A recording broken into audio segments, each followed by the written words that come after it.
It is one thing to look at the nerfs on the paper and to talk about them, but what if we are simply going to jump into the action and let me show you exactly what they did and how it is going to affect the vehicle, which nerfs are actually going to affect it a lot and which nerfs are kind of like meh, you know, it is what it is and are not going to affect the gameplay that much. This has to be, by the way, kind of a world record, isn't it? One batch later and they are already nerfing the entire line, because seems like yeah, they underestimated how powerful those tanks can be. You know, looking at the Ares 90C, for example, the tier 11, which arguably is the most toxic, let's call it toxic tank according to the player base. This right away overtook the tier 11 medium tank average damage, top 1 position from Hacker, and according to that, you know, if those data numbers are true, Ares 90C right away became the highest average damage tank in tier 11, or medium tank in tier 11. Even better than Hacker, which was very surprising to me, because Hacker is honestly very, very powerful as well. So let's talk about the nerfs, and I will show you side-by-side comparison Ares 90C on live server and Ares 90C on the test server, and you can see exactly the difference.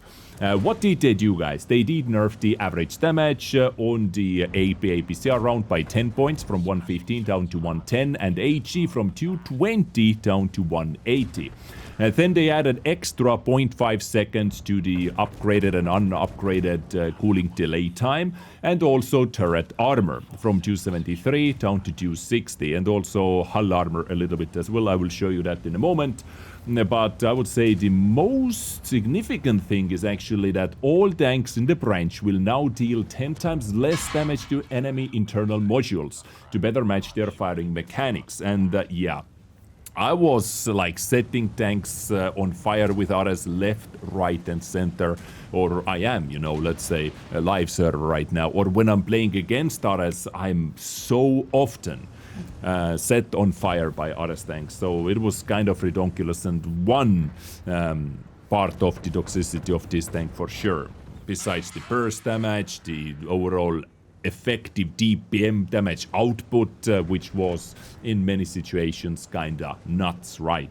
You know, hate it or love it, those tanks were hard to play against, especially if you were playing with a tank that didn't have much armor. Very annoying to play against. And by the way, please let me know in the comment section if you are in the boat of those tanks needing a nerf, or those tanks not needing a nerf, or would you nerf the entire line, or only tier 11, tier 10, tier 8, tier 9, you know, what is your thought? Because the same type of things or nerfs happened across the board, besides Ares 75, who did not receive the cooldown reduction, but the other tanks did receive the cooldown or increase, let's say, as well. Talking about the critical damage, guys, let me show you side-by-side comparison. I'm shooting like we did the test on the test server and on the live server. Same tanks, same setup, same players against us, right? Leopard 1. On the test server, not a single crit. On the live server, first salvo, set on fire. And of course, they did a little bit more damage on the live server as well, because they basically, if you burst your gun until the cooldown, you know, next shot would kick before the overheat, let's say, you are roughly dealing 100 less damage. You know, 90 less damage, because you can fire 9 shots, right? So let's say 90 less damage. Which, in a nutshell, in a gameplay situation, I was doing one battle as well on the death server. Honestly, I did not see much difference. The 10 alpha damage, yes, you know, a little bit less effective, but in a grand scheme of things, I didn't feel that much difference, right? So the critical hit, by far, I would say, is going to be the biggest difference to the nerfed Ares, because first try, I did set Leopard 1 on fire. And I did the same with mouse. Shooting mouse, you know, trying to set it on fire, and voila, live server, fire, test server, no crits whatsoever. So once again, it showcases that test server crits and live server crits completely different, and the biggest nerf to this tank in my humble opinion. The amount of crits. Yes, you know, the mouse not shooting the same side, but it is not 100% perfect. I know, guys, the testing was not under surveillance, not 100% perfect. The test over here was to see the critical damage difference, and it was clear as day. How easy it was to do crits on the live server, and how hard it was to do any crits on the test server with AP or APCR ammunition, guys. That was my point over here, and it was clear as day. So, in my opinion, this is going to affect the tank quite a lot, and many players who hated to play against them and receive fires every time they shoot at you should be happy as well, right? And then, of course, we had to do the HE test versus FE4005 as well.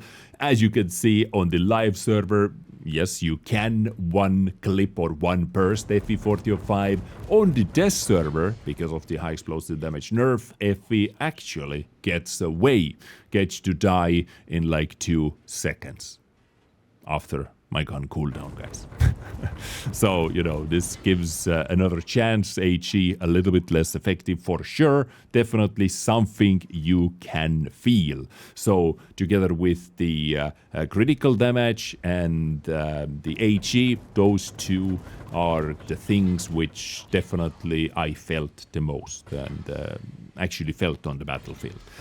So the next thing was the cooling time delay. They added extra 0.5 seconds to the unupgraded and upgraded version of Ares, and Ares 90 received 0.5 seconds as well, and Ares 85 received 0.5 seconds to the cooling delay time.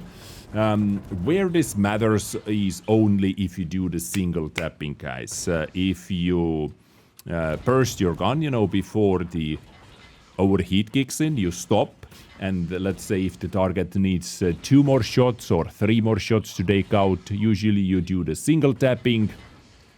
But now, if you do 3 single taps, that would mean you had to wait for extra 1.5 seconds in total, because every single tap now is 0.5 seconds longer wait time because of the cooling delay time increasement, right, by the nerf over here.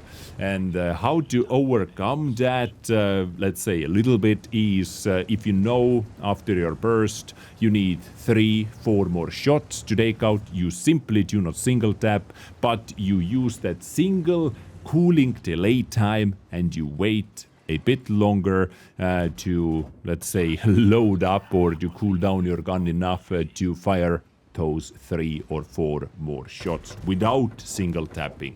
Yes, that takes a little bit more control and understanding of the mechanics, so it does make this tank a bit harder to play, let's say, but in most part, you know, that is honestly not that significant either, let's say. But it is, you know, interesting way to approach to this nerf at least. The single tapping is only where you are going to feel that difference, right over here.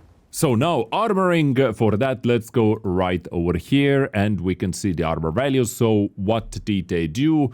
They, you know, in the files it is the turret armor from 273 down to 260, and this 273 is this little area right over here. So 273, 241, this is 241, this is 241. I'm talking about the raw armor values, but on the bottom you can see the effective armor value. But the overall turret was actually nerfed a little bit. 197 over here. You can see, you know, many different armor values. Just keep that in mind. 243, 273, 241, 241 up here as well, and all those are actually nerfed, plus the upper hull, guys. So this is the upper hull and this is the upper hull. This is 221, 227, and 51 up over there. So let me hop to the test server. And we can see the lower plate is the same, 127, 121 upper plate, upper plate, 238 now.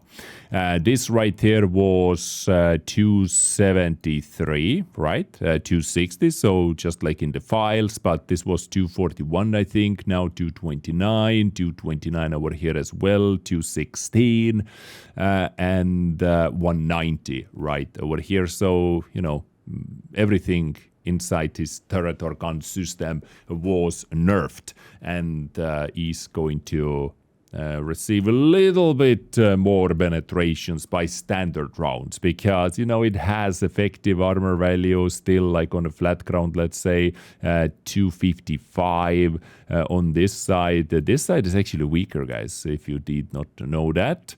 But you know, the problem with Ares is also that this turret is kind of small, the gun is kind of big, and how many times I have tried to, you know, shoot this sword or the left side, and the gun catches the shot, gun catches your AP, APCR or heat round for 0 damage as well. So, you know, the armor nerf is there, but it is, you know, let's say not going to affect the tank too much. So overall about the nerfs, as they said, these adjustments will require more careful planning of firing sequences while preserving the Ares tank's core playstyle and unique continuous fire damage mechanic. Basically, they do not want to butcher this line to the ground, but this is the first testing, let's say, of the nerfs. Is this going to be the final version? Is there going to be more? We do not know. I guess based on the feedback, but on the test server it's very hard to test anything, honestly. It is very hard to get battles. There should be like some, I remember back in the days there was a little reward even if you were coming to the test server, tested it out, you got some, I don't remember, like bonds or premium days or something like that. There should be this type of thing once again, so the more people would come over here and test the stuff out before it actually goes live, right? But what do you think about overall this line? Do you think it is enough? It needs more? My personal take on it, at the moment, Ares 90C, to me at least, is by far the biggest problem in this line. Ares 90 is the second stronger than the tier 9, Ares 85, and then the tier 8, Ares 75. Ares 75 I honestly didn't see to be too big of a problem. Yes, it can be occasionally toxic, yes, but not too massive of a problem, not as big of a problem as Ares 90C. Because right now this tank basically has everything. Survivability, crazy damage output, the highest effective DPM in the game. You know, many times you have high DPMs, like the, let's take an example, Ashikaru, the newest tank. It's very hard in most battles to put that into action, your crazy DPM, to be actually using your DPM. But how many times I have been able to do that in Ares 90C is nuts. Just farming tier 11 tanks, taking them out in the fastest possible way. You do your first burst, you wait couple seconds, you can do 400 or 500 more damage, you wait couple more seconds, you can do 500 more damage, and they are gone. Like, you know, actually crazy. Plus the critical damages, the fires, like whatever this tank does. It has survivability, hit points. It cannot be tracked because of the reserve tracks. So basically right now it is like a perfect package. Yeah, maybe, let's say the skill level needs to be higher as well, but still it's kind of toxic, especially to face against them. Like if I'm marking something or playing something softer armor, man, I'm escaping the flank where those guys are, because I know I will be eaten alive, right? Unless they make some big mistakes. So, is this going to be enough? I don't know. Like, the HE nerf definitely is giving lightly armored tanks another chance to live. They are not going to be one clipped. You know, you can maybe you can pull back after one full clip, like Effie and Krilla. So maybe some nerfs to the hit points. It has very high hit points. Turret even more weaker, let's say, would be my suggestions to balance it out a little bit more. Because right now it honestly has absolutely everything. Like, hate it or love it, as I said. It's kind of a weird tank. You know, it's very fun to play, but it is extremely annoying to play against. Right? This is Ares 90 right now.